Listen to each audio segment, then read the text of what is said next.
Bismillahirrahmanirrahim. Salatu wassalamu ala rasulillah. Assalamu alaikum wa rahmatullah. Donc la thématique, comme cela vient de vous être annoncé, sera, Inch'Allah, le sihr, la sorcellerie. Avec un grand point d'interrogation, des points d'exclamation, tout ce que vous voulez comme outil pour nous pousser à la réflexion, en fait. L'objectif, c'est quoi? C'est d'être en évolution. Oui, le croyant ne doit pas se contenter de l'état dans lequel il est. Le propre du musulman, c'est de faire des efforts pour atteindre l'excellence, dans le fond et dans la forme. La stagnation est synonyme de régression. Ce que Dieu reproche aux Arabes, à l'époque du prophète, alayhi salatu wassalam, c'est de sacraliser l'héritage dont ils ont hérité. Inna wajadna aba'ana ala ummatin. Nos parents nous ont légué, nous ont transmis ce savoir, ces habitudes, ces coutumes, ces croyances. Comment est-ce possible de remettre en question l'héritage de nos parents? Nos parents ne peuvent avoir que raison. C'est pas possible que nos parents, nos aïeux, plusieurs générations se soient trompés. En fait, l'être humain est souvent prisonnier de l'habitus. C'est ça? Prisonnier de notre éducation. Prisonnier de carcans.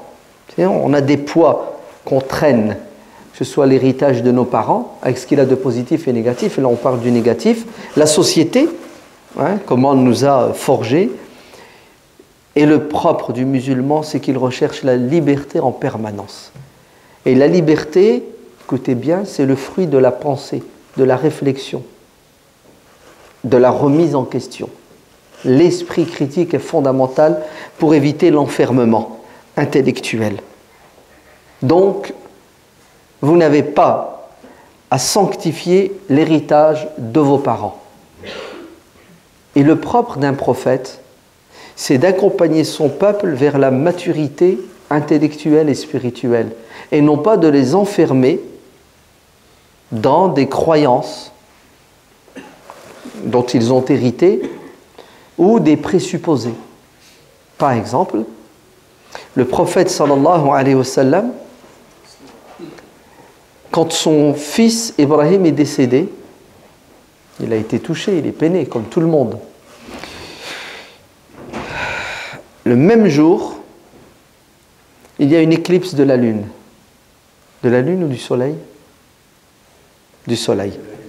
De la lune, peu importe, c'est un détail. Et vous savez tous qu'il est de coutume chez nous, quand il y a une éclipse, d'accomplir une prière, ce qu'on appelle la prière de l'éclipse. Donc le prophète accomplit cette prière en communauté. Une fois la prière terminée, les langues se délient. Et qu'est-ce que disent certains compagnons qui ont encore en eux des résidus de quoi? De la jahiliya, de l'héritage tribal. C'est ce qu'ils disent. Si cette éclipse a eu lieu aujourd'hui, c'est parce que quelqu'un d'important est décédé. Et qui est décédé ce jour-là? Le fils du prophète. Donc, les astres font le deuil. Notre prophète sallallahu alayhi wa sallam, au lieu de sauter sur l'occasion, et c'est ce qu'aurait fait tout être humain malhonnête et mal intentionné ou qui a des objectifs personnels, au lieu de dire oui c'est vrai, effectivement, quand quelqu'un d'important décède, le soleil pleure, la lune s'éclipse, etc. Vous savez ce qu'il fait? Il dit niet, c'est faux. C'est pas parce que mon fils est décédé que les astres vont changer leurs habitudes, sortir des lois physiques. Ça n'a rien à voir, aucune relation entre les lois qui gèrent cet univers et les personnes importantes ou non. C'est un signe qui prouve la grandeur et la puissance de Dieu. La mort de mon fils est autre chose. Ça prouve la sincérité de notre prophète sallallahu alayhi wa sallam et sa capacité de quoi? De ne pas être prisonnier de la culture de son époque avec ce qu'elle a de positif et de négatif. Et il ne rate pas une occasion pour dire à ses compagnons, libérez-vous. D'accord. Donc il en est de même sur cette question du sihr. Ouais. C'est dans notre culture, voire même dans notre éducation religieuse. On a grandi, bon, des exceptions, il y a sans doute des gens parmi vous qui n'ont jamais entendu parler du sihr. Mais en tout cas, nous qui sommes les enfants d'immigrés d'Afrique, l'Afrique du Nord, l'Afrique noire, il y a dans notre culture, il y a dans notre héritage religieux cette notion de sihr, de sorcellerie. Si bien que, pour beaucoup de musulmans aujourd'hui, discuter, remettre en question le sihr à la sauce africaine, africo-maghrébine, c'est presque sacrilège. C'est de la mécréance. Comment tu discutes le sihr? Et on ne te laisse pas parler, on ne te laisse pas aller jusqu'au bout de ton raisonnement, tout de suite on te taxe de quoi? De mécréant, parce que le sihr existe. Comment? Dieu dans le Coran parle du sihr. Et en vérité, cette réaction, elle est bien l'expression d'une faiblesse intellectuelle. De quoi tu as peur? Tu as peur de changer? Tu as peur d'évoluer? Tu as peur de dire, mon Dieu, j'ai avalé tout et n'importe quoi? Tu as peur de dire aux autres que tu t'étais trompé ou que tu changes d'avis? Pourquoi est-ce qu'on est allergique au changement, à l'évolution? Non. Ça, c'est un égarement manifeste. Le péché des Arabes au temps du prophète, c'était le fixisme, le fait qu'ils ne voulaient pas changer, évoluer. Le propre de l'être humain et du musulman en particulier, c'est sa capacité de changer, d'évoluer, de se remettre en question. Deuxièmement, comme on a dit la dernière fois à propos de la possession, le sihr et tout ce qui en découle fait partie, quand les gens parlent, du monde invisible. Et la règle avec le monde invisible, c'est que personne n'a la possibilité, la capacité de nous parler du monde invisible sans se tromper, sauf le messager de Dieu. Et le messager de Dieu n'est plus parmi nous. Ainsi, tout ce que vous direz sur le monde invisible est sujet à quoi? À la critique. Et d'ailleurs, j'ai même envie de vous dire, taisez-vous, ne parlez pas du monde invisible, vous n'avez pas les moyens. Oui. Apporter comme preuve, pour justifier la sorcellerie et sa toute-puissance, les témoignages de créatures invisibles qui sont les djinns, c'est vraiment s'enfoncer dans un sable mouvant. Est-ce que vous vous rendez compte que des guérisseurs osent dire que tu as subi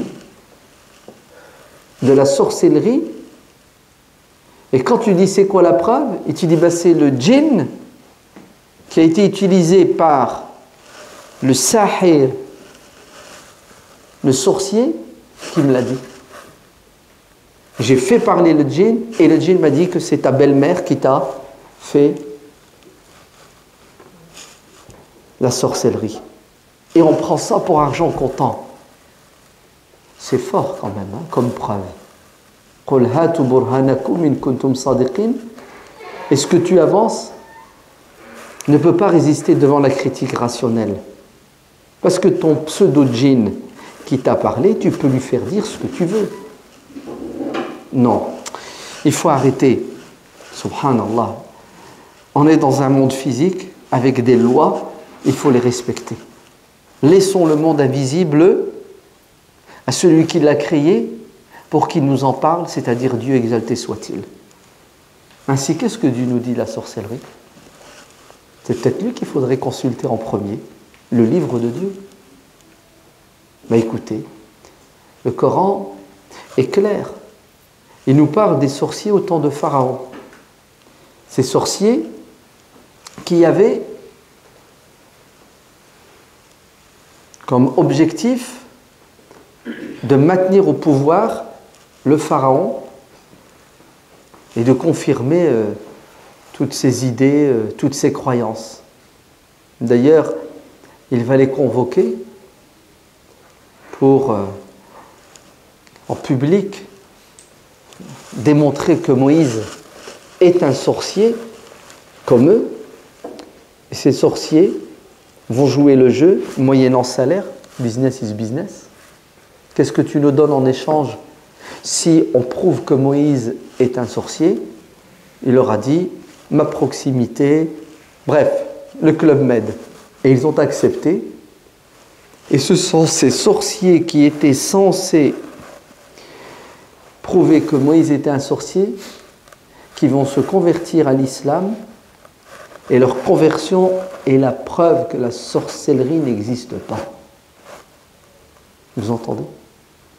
Puisque quand Moïse a jeté son bâton, il est devenu serpent, et qu'il l'a pris en tant que serpent, il est devenu bâton, les sorciers ont dit c'est pas de la magie, c'est pas de la sorcellerie. Nous, on sait ce que c'est que la sorcellerie. Vous savez ce que c'est? C'est de l'illusion, faqat. Point à la ligne. Oui. On vous trompe, on vous arnaque. Nous n'avons pas la possibilité ni la capacité d'intervenir sur les lois physiques et changer la nature des choses. Ces cordes qui bougent ne sont pas des serpents. Vous croyez en les regardant. Ne me dites pas comment ils ont fait pour que les cordes bougent.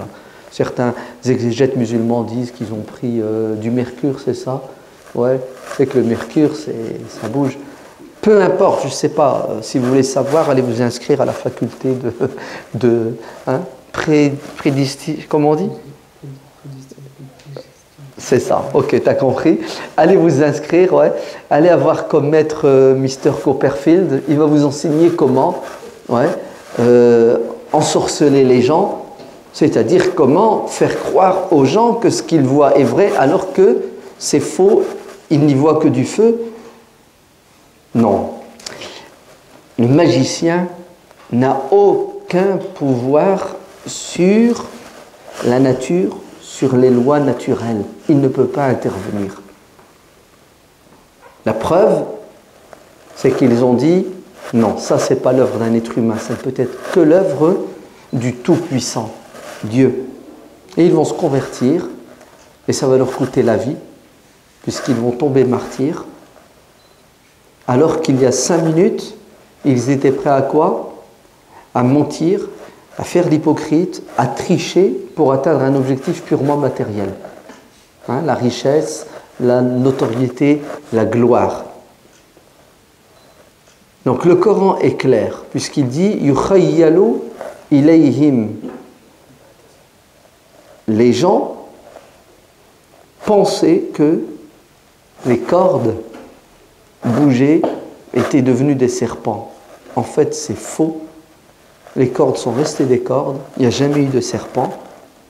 Donc la magie, qu'est-ce que c'est? C'est de l'illusion. Ça n'existe pas concrètement, physiquement, réellement. Et nous, qu'est-ce qu'on a donné aux magiciens? On lui a donné des pouvoirs surhumains, des pouvoirs divins. Vous vous rendez compte? Il y a des femmes qui se plaignent d'être stériles. Elles ont raison, puisque le propre d'une femme, c'est d'enfanter.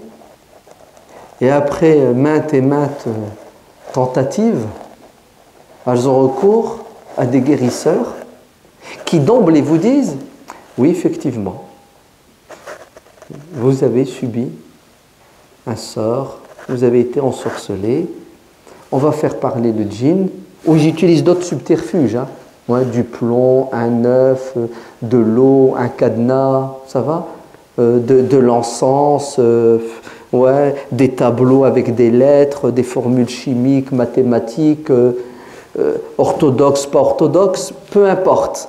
Le résultat, vous savez, c'est quoi?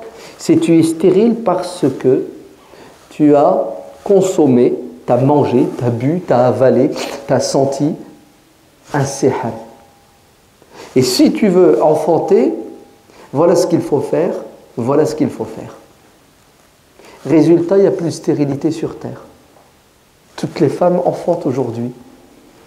Vous êtes bien d'accord que c'est faux. Pourquoi c'est faux? Parce que Dieu dit dans le Coran, Yahabu liman yasha'u inathan, wa yahabu liman yasha'u dhukuran, aw yuzawwijuhum dhukran wa inathan, wa yaj'alu man yasha'u aqiman. Dieu donne à qui il veut des filles, il donne à qui il veut des garçons, ou bien il peut vous donner des jumeaux, des triplés, des garçons et des filles en même temps, et il rend qui il veut stérile. Vous avez vu? C'est Dieu qui rend stérile.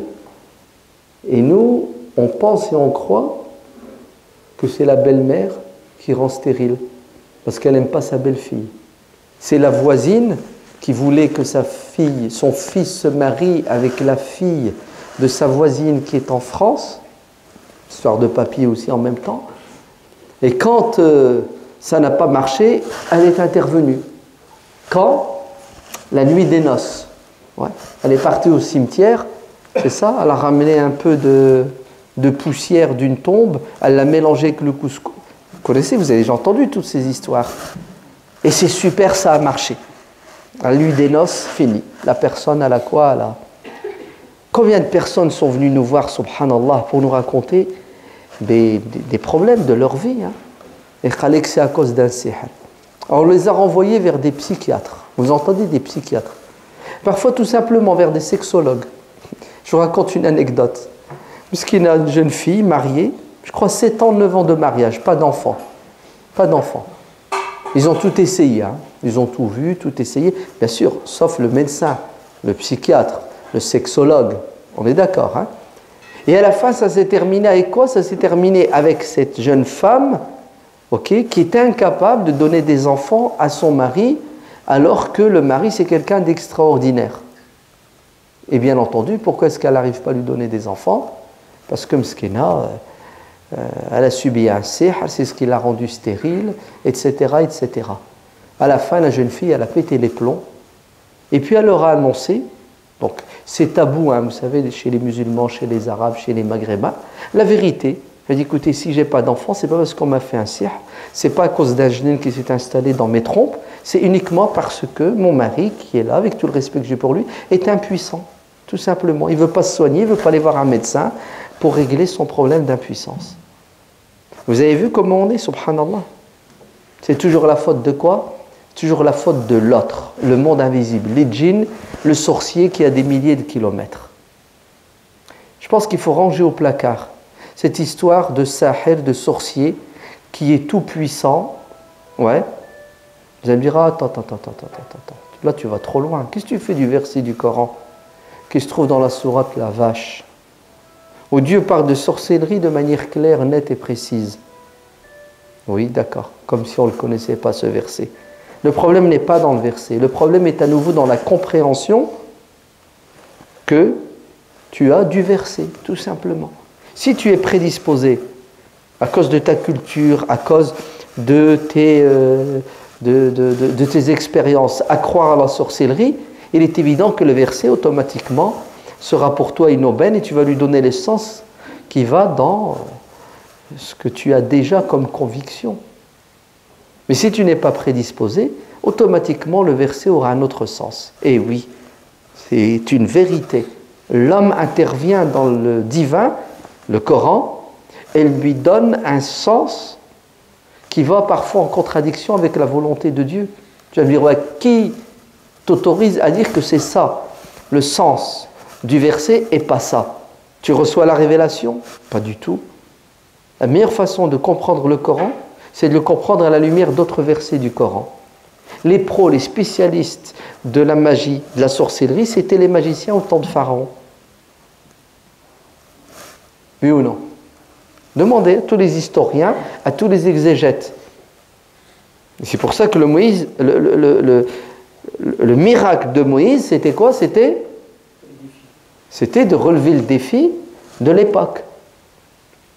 Comme le miracle du prophète Mohammed, c'est un livre. C'est la science et la connaissance. Eh bien, Dieu dit dans le Coran, à propos de la magie de la sorcellerie, que c'est de l'illusion. Ainsi, le verset de la sourate La Vache. وَمَا كَفَرَ سُلَيْمَانُ وَلَكِنَّ الشَّيَاطِينَ كَفَرُوا يُعَلِّمُونَ النَّاسَ السِّحْرَ وَمَا أُنزِلَ عَلَى الْمَلَكَيْنِ بِبَابِيلَ هَارُوتَ وَمَارُوتَ وَمَا يُعَلِّمَانِ مِنْ أَحَدٍ حَتَّى يَقُولَ إِنَّمَا نَحْنُ فِتْنَةٌ فَلَا تَكْفُرْ. Salomon était un messager, un prophète. Il n'a pas mécru en pratiquant la sorcellerie comme le faisaient les rabbins à son époque, qui utilisaient la sorcellerie pour atteindre des objectifs malsains, qui est l'exploitation du peuple. Ainsi, Sulayman, les pouvoirs qu'il avait, lui ont été octroyés par Dieu. Oui, les djinns obéissaient à Sulayman et les utilisaient pour réaliser des projets. Non pas parce qu'il était fort, parce qu'il était puissant, parce qu'il utilisait des magiciens ou il utilisait des moyens malsains, c'est parce que Dieu lui a donné ce pouvoir, tout simplement. Et d'ailleurs, Sulayman a dit « Ô Seigneur, donne-moi un pouvoir que personne d'autre ne pourra avoir.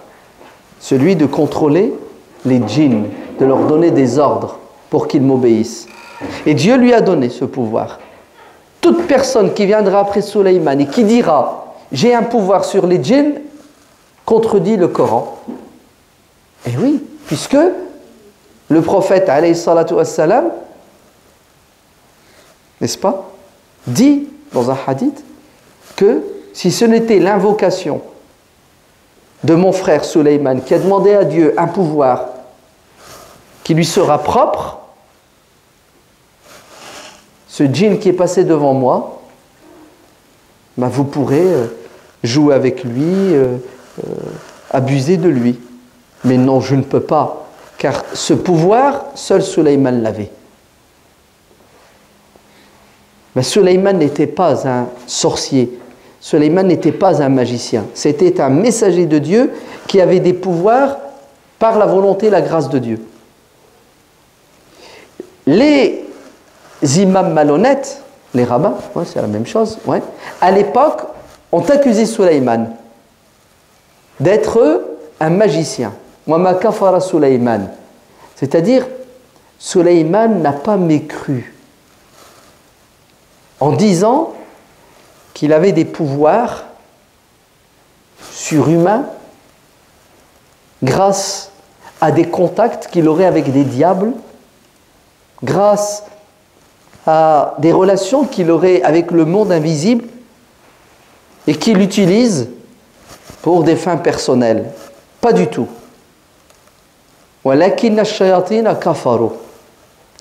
Ce sont les diables qui égarent les gens en leur faisant croire qu'ils ont des pouvoirs et que si les humains veulent avoir des pouvoirs, ils doivent entrer en contact avec eux et obéir au diable en désobéissant à Dieu. يُعَلِّمُونَ النَّاسَ السِّحْرَ. Et effectivement, les diables, et même les humains apparentés au diable, leur travail c'est quoi? Ben c'est ça, c'est la sorcellerie et la magie. C'est de nous faire croire que nos problèmes, nos soucis sont dus au diable, aux djinns, sont dus à des sorciers. Et que la solution se trouve dans le recours à qui? Ben, à ces rabbins, à ces imams. Mais bon, comme il n'y a rien de gratuit, il faudra quoi? Il faudra faudra soit t'allonger des billets, ou soit de faire des choses qui déplaisent à Dieu, c'est-à-dire tomber dans des péchés, dans de la mécréance. Et l'objectif, c'est ça. En fait, c'est de détourner les gens de Dieu, en faisant croire aux gens qui malheureusement sont faibles et dans la détresse, qu'il ne faut pas avoir recours à Dieu en l'implorant, mais il faut avoir recours aux humains ou aux djinns, au diable, pour régler et résoudre nos problèmes.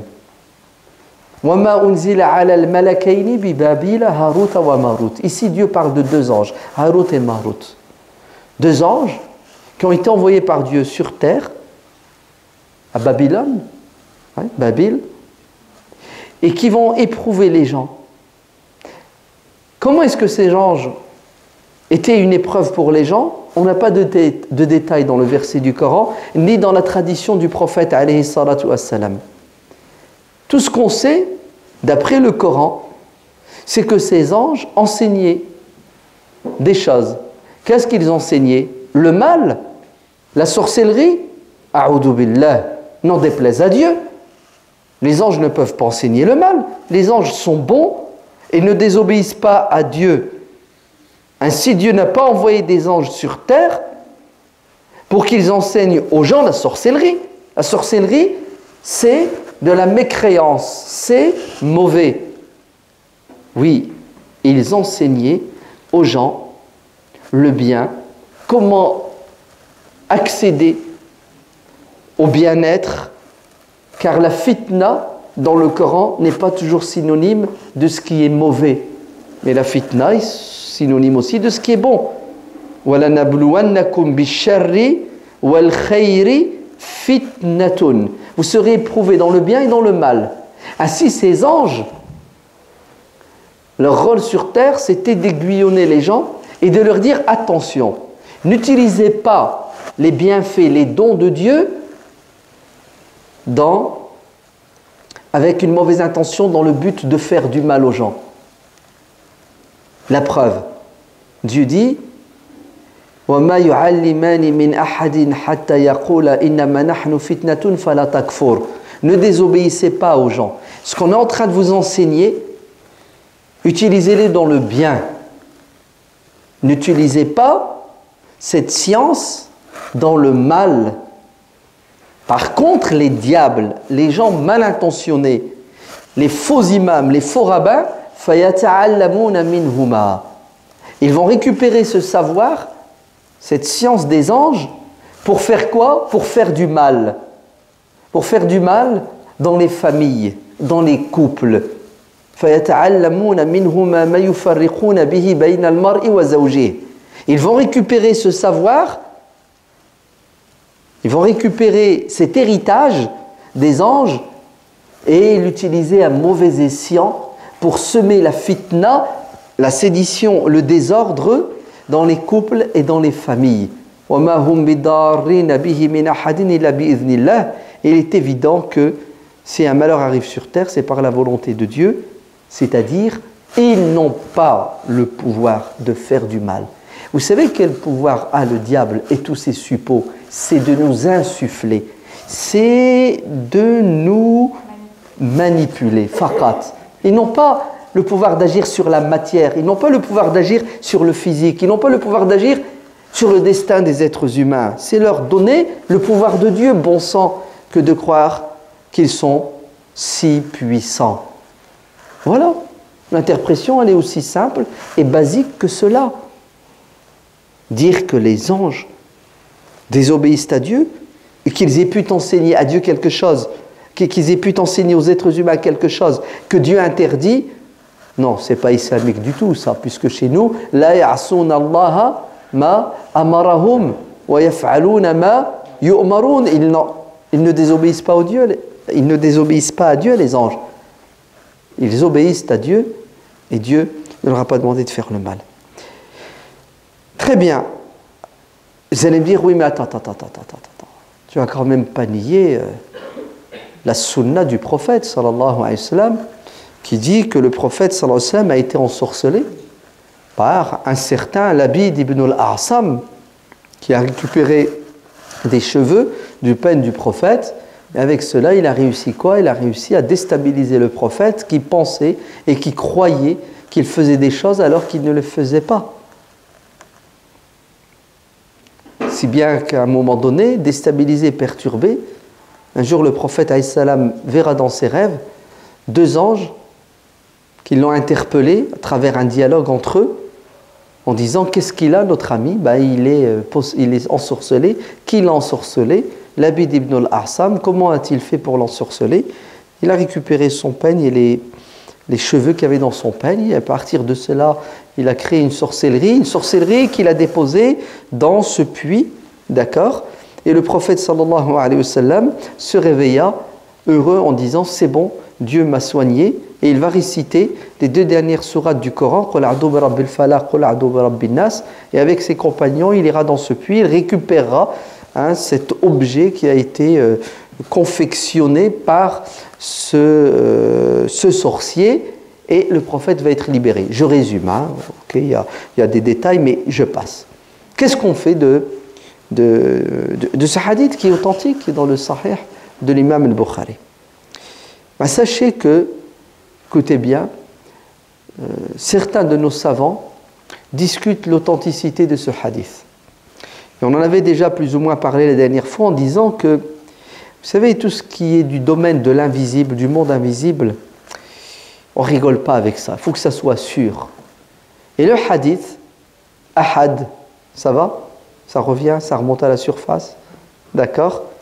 Restera toujours sujet à quoi? Au doute. Dans le sens où il se peut que ce hadith ne soit pas authentique. La yufidul ilm, yufidul zann. C'est pour cela que certains savants musulmans ont critiqué ce hadith, non pas uniquement au niveau de l'isnad, bien que son isnad semble correct, mais au niveau du contenu lui-même, en disant c'est de la foutaise. C'est impossible que notre prophète ait pu être ensorcelé. Vous savez pourquoi c'est impossible? Uniquement parce que Dieu dit dans le Coran Wallahu ya'asimuka minan nas. Et Dieu te préservera et te protégera de tous les gens qui veulent te faire du mal. Eh oui, c'est coranique, subhanallah. Ils vont essayer de porter atteinte à ton intégrité physique, mais aussi psychologique. Vous êtes bien d'accord que le sorcier fait du mal. Il fait du mal psychologiquement et il fait du mal physiquement. Ô prophète, c'est moi, Dieu, qui m'occupe de quoi? De ta protection. Tu n'as pas besoin de garde du corps. Et n'aie crainte, il y aura moult tentatives et aucune n'aboutira. C'est pour ça, prétendre et dire que le prophète a été agressé et l'agression a porté ses fruits, c'est contredire ce verset du Coran qui est clair. Ainsi, la solution, vous savez, c'est quoi? C'est de dire ce hadith, on le met de côté, il n'est pas authentique, puisque vous vous rendez compte? Allez-y.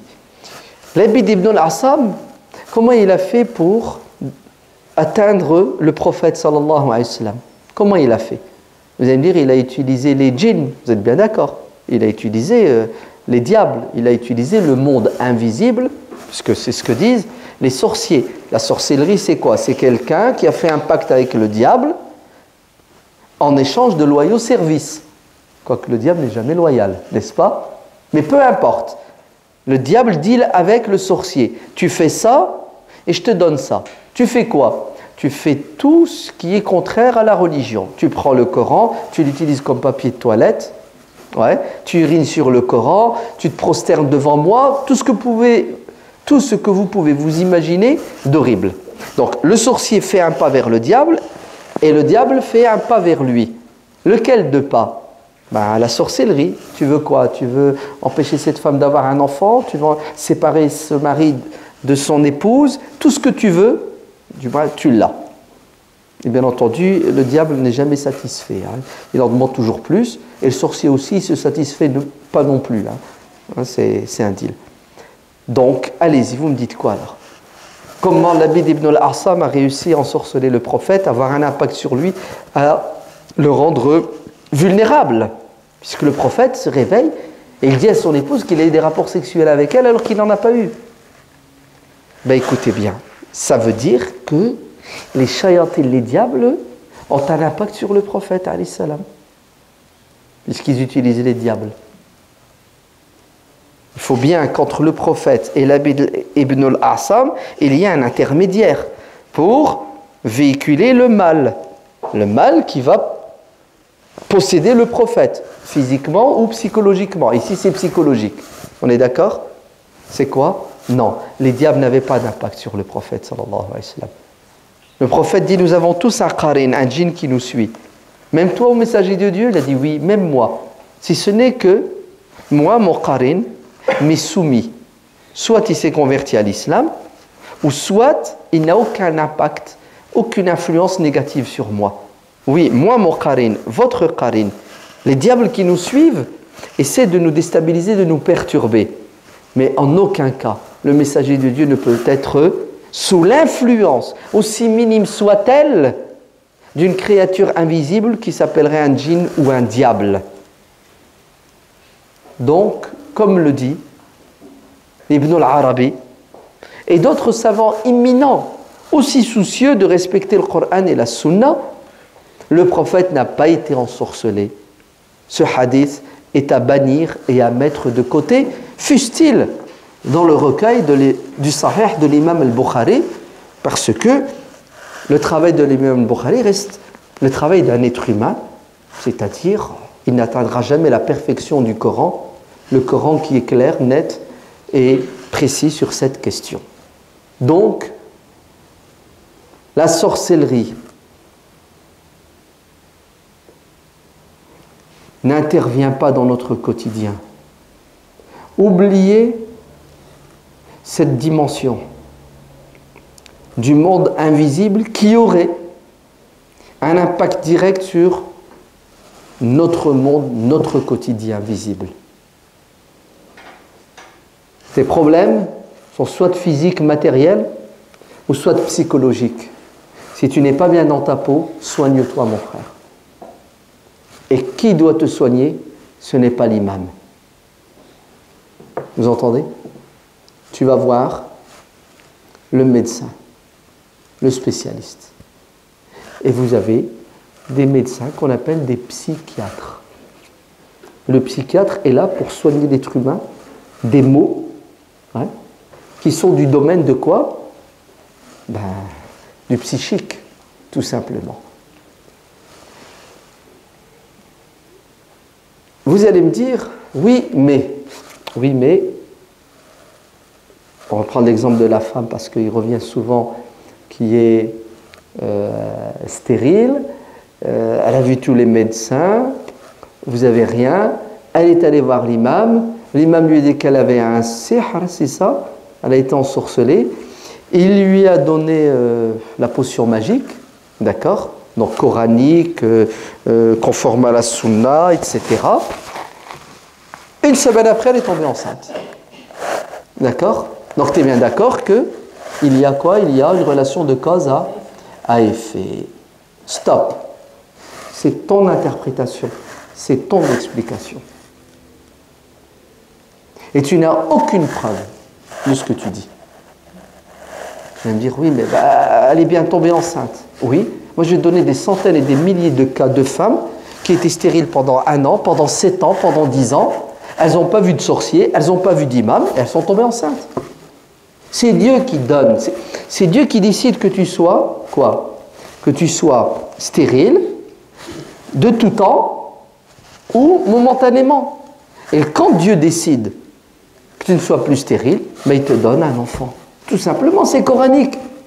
Pourquoi les djinns, les diables, les sorciers auraient ce pouvoir que tu leur as donné, et toi le pouvoir de désensorceler, c'est-à-dire de permettre la fécondation? Ça ne marche pas comme ça. Et tu n'as aucune preuve. Ce sont des hypothèses que tu avances et tu ne peux pas les prouver. Par contre, moi je dis, c'est Dieu qui donne. Et comment est-ce que Dieu donne? Mais il donne quand il veut, comme il veut. Il y a de la stérilité qui est purement biologique, physiologique, d'accord? Et on a des remèdes. D'ailleurs, il y a bien la fécondation in vitro, non? Ouais. D'accord? Fécondation in vitro. Allez, boum, on prend l'ovule, on prend le sperme, et hop, on le dépose à sa place, et ça marche. Donc vous voyez bien que il y a une partie stérilité qui est purement biologique, physique, et là Dieu nous dit, allez-y, la science, d'accord, l'embryologie, tout ce qui s'ensuit. Et il y a une partie, nous croyons que c'est du domaine de l'invisible, et l'invisible c'est Dieu, c'est pas les genoux, c'est pas les sorciers.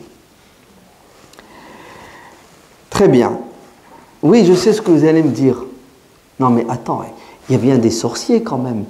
Il y a bien des sorciers qui d'ailleurs ont fait le repentir, Taouba, et qui racontent leur expérience pendant leur égarement. Oui, oui. Mais depuis quand le témoignage d'un être humain, quel que soit l'être humain, du monde invisible, doit être pris pour argent comptant? Tout ce qu'il dit est sujet à quoi? Est sujet à une critique, une remise en question. Et subhanallah, parce que quelqu'un vient et témoigne, moi j'ai été sorcier, j'ai fait ça, j'ai entendu ça, j'ai vu ça, je dois le croire. Et pourquoi ne pas croire celui qui dit le contraire? Non. On ferme cette porte parce que c'est la boîte de Pandore. Et on voit les résultats. Subhanallah. Ils sont impressionnants les résultats. Ça va jusqu'à pousser certains présidents qui gèrent des pays, des puissances à avoir à côté d'eux des sorciers. C'est allé même jusque dans le foot, dans le sport. Ouais. On va à un match de foot, ouais. Il faut un coq noir, c'est ça? Un bouc noir. Bon alors là, si vous voulez vous faire de l'argent, élevez des chèvres. Mais faites intervenir la génétique pour décider de la couleur de vos boucs. Parce que si tu arrives à avoir un bouc noir, tu es millionnaire, mon frère. Oui, allez en Afrique. Même pas, allez en France, allez à l'île de la Réunion. Ouais. Et vendez des boucs noirs, vous allez voir. 2 000, 3 000, 5 000 euros, 10 000 euros. Parce que le sorcier va venir et dit, j'ai besoin de ce bouc. Pour faire quoi? Pour faire gagner l'équipe de France. Ajib, subhanallah. Tous les entraînements de l'équipe de France, ouais, sont effacés d'un revers de quoi? D'un bouc. De cornes. C'est terrible.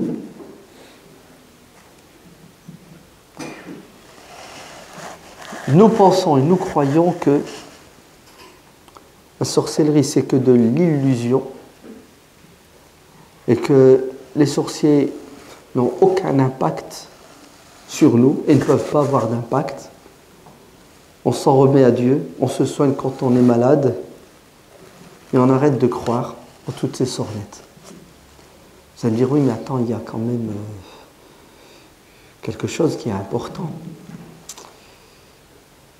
Il y a bien des invocations où le prophète sallallahu alayhi wa sallam demande son Seigneur de le protéger, etc., etc., etc. Non. Oui, on ne peut pas le nier qu'on a une littérature qui est là, d'accord, où vous avez parfois des textes qui vont dans ce sens. C'est là où il faut faire intervenir l'esprit critique et tamiser. Parce que, oui, on a pas mal de hadiths qui sont venus intégrer le corpus authentique de hadiths, qui sont le fruit, tout simplement, soit de l'invention et de la création de hadiths, ou soit de hadiths qui sont faibles. Et accepter des hadiths faibles dans ce domaine, c'est une erreur flagrante, ou soit des hadiths qui sont plus du domaine de la culture et on leur a donné une dimension religieuse. Le Coran reste la référence par excellence. La Sunna, elle vient expliciter le Coran, elle ne vient pas le contredire. Et tout ce qui est du monde invisible, le Coran reste al-Hakamul Fasl, celui qui s'exprime de manière claire et nette. Et tout le reste doit être interprété à la lumière du Coran et non pas le contraire. Que Dieu fasse miséricorde à notre mère Aïcha radiallahu anha, qui lorsqu'elle a entendu Abdullah ibn Omar dire que celui qui est enterré souffre et est puni dans sa tombe en fonction des larmes versées par ses proches et sa famille, Aïcha intervient en disant « Ça suffit, arrêtez, le Coran nous suffit, hasbuna al-Qur'an ». Dieu ne dit-il pas « Allah taziru waziratun wizra ukhra » Personne ne peut porter le fardeau, personne ne peut être puni à la place de quelqu'un d'autre. Si celui qui est dans sa tombe est puni parce que les autres pleurent, il y est pour rien, miskin, il ne leur a pas dit de pleurer. Pourquoi est-ce qu'il devrait souffrir à cause de quelque chose dont il n'est pas maître? Oh Abdullah, je ne dis pas que tu mens au sujet du prophète, mais l'être humain, il peut se tromper. Vous entendez? Il peut confondre, il peut mélanger. Dans le domaine de tout ce qui est l'invisible et de croyance, il faut vraiment être strict et faire attention aux dérives. Et quand vous ouvrez une porte dans ce domaine-là, wallah, c'est très dur de la fermer après. La preuve, allez, dites aux musulmans d'arrêter de croire au sihr et vous allez voir. Mordicus, il lâche pas. On dirait, subhanallah, que ça les réconforte. Moi, je sais pas, moi, ça me ferait peur. Croyez-moi, croire que quelqu'un a le pouvoir d'intervenir sur mon quotidien et de m'empêcher de dormir, c'est ça? De m'empêcher de réussir mon examen, mon CAPES, de m'empêcher de me réveiller les matins et d'être heureux la journée à cause d'un gris-gris, à cause d'un sihr. Wallahi, je m'enferme dans une pièce, je me barricade, c'est incroyable quand même de vivre dans un monde où vous croyez que votre destin dépend de qui? D'un malin dans un coin. Et d'ailleurs, si c'était si vrai, moi le premier, j'irai voir le sorcier. Je lui glisse un petit billet, un bouc noir, et il va me faire toutes les sorcelleries possibles et inimaginables contre qui? Ben, contre mes ennemis. Ouais. Et si je suis commerçant, oh punaise, il y en a beaucoup qui vont faire faillite. 3 km à la ronde. Oh là, ils font tous des dépôts de bilan. Grâce à qui? Grâce à mon bouc. Franchement, vous ne trouvez pas? Même pas. Le premier qui va courir, c'est le ministre du Travail et de l'Emploi, Mskin. Il est coincé avec 6 millions de chômeurs. Va voir le sorcier, il va te débloquer là, la situation. Non? Tu vas me dire, ah, tu te moques, toi. Tu aimes bien utiliser la dérision. Oui, mais bien sûr, il y a de quoi se moquer. Wallah al-Adim. Quand vous entendez des gens qui vous disent que le coup d'État qui est en Égypte, c'est à cause du sihr. Hein? Il y a eu un coup d'État en Égypte à cause des sorciers. Ben, on va faire un contre-coup d'État grâce aux sorciers. Allez, vous vous rendez compte? L'avenir, le devenir des pays, des gens, de l'économie d'un pays dépend de quoi? Du bon vouloir ou du mauvais vouloir d'un petit rigolo dans un coin. D'ailleurs, déjà, il ne sait même pas s'habiller, il ne se lave même pas le mec. Tu regardes la situation dans laquelle il est, vous avez vu comment ils sont les sorciers, hein? Ils sont pas beaux, ils sont laids. Si c'était si bénéfique, si puissant la sorcellerie, bah, le mec, je sais pas moi, ça serait Bill Gates. Ouais? Non? Il serait multimilliardaire, non? Non, non, non, non, non. Arrêtez. Allah ibarak fikum. Dieu a créé cet univers avec des lois. C'est tout, elles sont les mêmes pour tout le monde. Et on est tous égaux devant la justice divine. Il n'y a pas de surhommes qui ont des pouvoirs extraordinaires. Il y avait des prophètes à qui Dieu avait donné des pouvoirs qui ne sont plus. Maintenant, on est tous, ouais, starting block. À vos marques, prépartez. C'est celui qui court le plus vite qui atteindra son objectif. L'autre, mon frère, tu t'entraînes pas, tu cours pas, c'est normal que tu échoues. Pourquoi tu accuses le voisin? Et nous, on est comme ça, subhanallah, en tant que musulmans. On est dans le fatalisme et on est dans l'irresponsabilité totale. Quand on a un problème, c'est de la faute à Voltaire si je suis tombé par terre. Voilà. Il faut que ça soit quelqu'un d'autre. Il ne faut pas que ça soit moi. Il ne faut pas que ça soit mon éducation qui a failli, etc., etc. Bon, il reste quand même un petit truc, mon œil. Ouais. Il a un grand rôle lui aussi, hein, dans notre culture, dans notre éducation. Le mauvais œil. C'est ça? Donc il suffit de regarder quelqu'un, lui vouloir du mal, et le mec n'est pas clair, m'skin. Ouais. C'est fort quand même. Hein. Et je me souviendrai toujours, je l'ai lu, hein, je l'ai même cité plusieurs fois, un hadith qui dit que les 9/10 des gens qui sont dans les tombes, c'est-à-dire dans les cimetières, qui sont morts à cause du mauvais œil. C'est-à-dire sur 1000 personnes qui décèdent, 999 sont mortes à cause de quoi? À cause de acuité visuelle totale, 10 sur 10 le mec. Il te regarde, boum, tu tombes, tu meurs. C'est trop fort quand même, non? Non, je pense que toutes ces croyances, il faut les mettre de côté. D'accord? Tu n'as pas ce pouvoir de déstabiliser quelqu'un, de faire du mal à quelqu'un en le regardant. Sinon, wallahi, on tomberait tous par terre toutes les 5 minutes. Ouais. On a tellement de jaloux, tellement d'envieux que bah, tu tombes, tu te remets debout. D'ailleurs, s'il y a le mauvais œil, c'est qu'il y a le bon œil, non? Non. Non, non, non, non. Il faut arrêter de s'enfermer dans certaines croyances qui n'ont pas lieu d'être. Ouais, elles sont là, elles valent ce qu'elles valent. Hein. Non, restons, alhamdoulilah, des musulmans